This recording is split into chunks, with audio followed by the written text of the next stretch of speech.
Pas de soleil, pas de soleil, pas de soleil.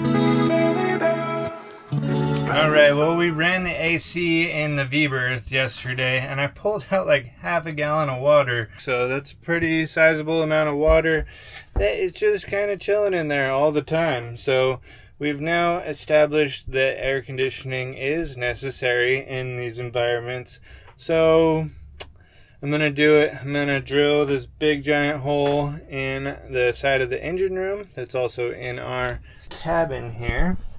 And it's gonna go right here. I just kind of drew a little template. It's a 6.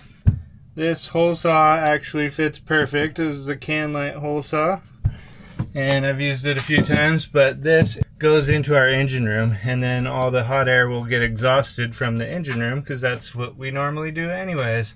But it's a little bit scary because this is pretty nice wood and I don't want to mess it up. But I think it's necessary, so we're going for it. So my trick for finding the center of this hole, we got this big hole saw. If you put that on there and just try to line it up, it doesn't really line up very well. So you always want to drill a little pilot hole.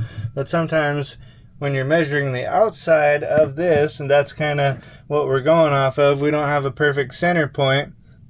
Then to do that, I'll line it up backwards, and then I mark a little hole right here, and then I can just take a regular drill bit and just drill that little pilot hole right in the center of that smaller hole here, and then we'll start with the big hole saw after that, so everything's all nice and precise.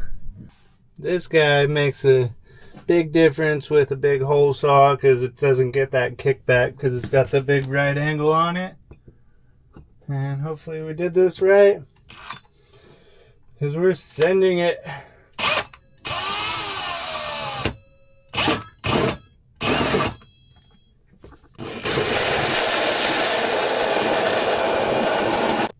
It's actually really soft wood. I don't know what the hell this is.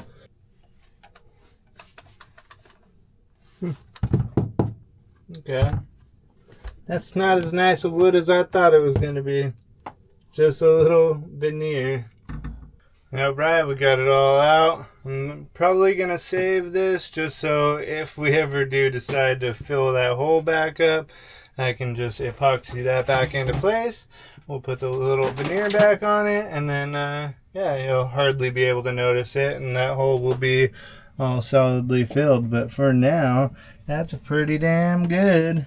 So one of the cool parts about this orientation for our air conditioner is that we can also just drain. This is a big, giant, deep bilge here, and it always ends up filling up with a, certain amount of water anyway. So that bilge pump is likely to go off every now and again. So we're not that worried about keeping a completely dry bilge, and it's right under where the AC is going to go. And with the AC, you have this for the little condenser coil, and that for the compressor condensate right here. And so you always have to drain these anyways if you're using one of these portable ACs. And so it's kind of really only set up for that, just a little drain plug. But if that overfills, then you kind of got an issue. So we want it to just constantly drain.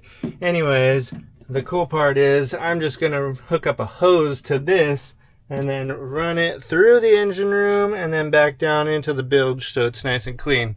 But they did not make this very easy to put a hose on and then thread the thing on also. So, I mean, I suppose I could probably just hose clamp something onto it, but I'm being a little extra like always, and I don't have that size hose. So what I'm gonna do is I have this hose right here, and this is the little threaded piece that it came with, and so I'm just gonna melt this hose to be that size over there, and then we can kind of thread this thing on there, and that's a pretty snug fit anyway, so not much should leak out of that. But I kind of wanted to bevel out this edge so it fits over that, so we'll show you how we do it. So I'm just gonna get this all nice and hot with this heat gun. I like to just I tried a couple times, and keeping it centered on the end and it seems to work the best so far. So to help this kind of get to the right spot, I'm gonna try to, you know, work this out a little bit with the bit here. Oh, that got soft enough to be molded already. Isn't that nice? See, it's all beveled out like that. Now I'll try and get it on the hose here.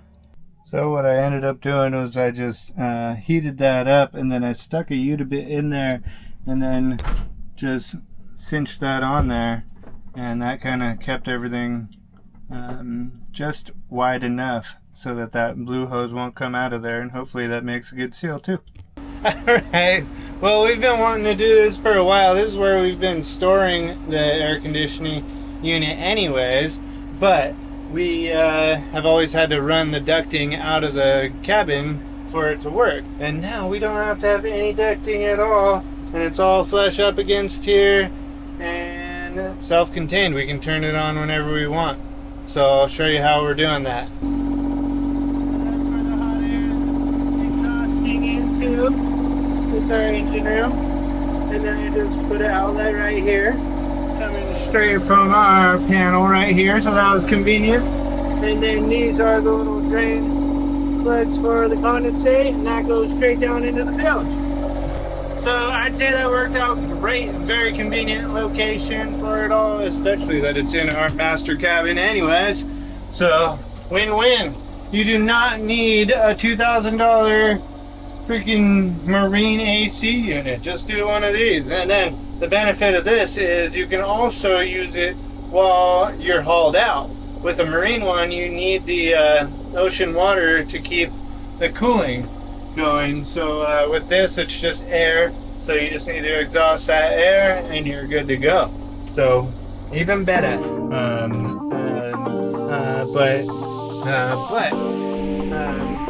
We want to give a huge thank you to all our supporters. We so appreciate you and are amazed at your generosity.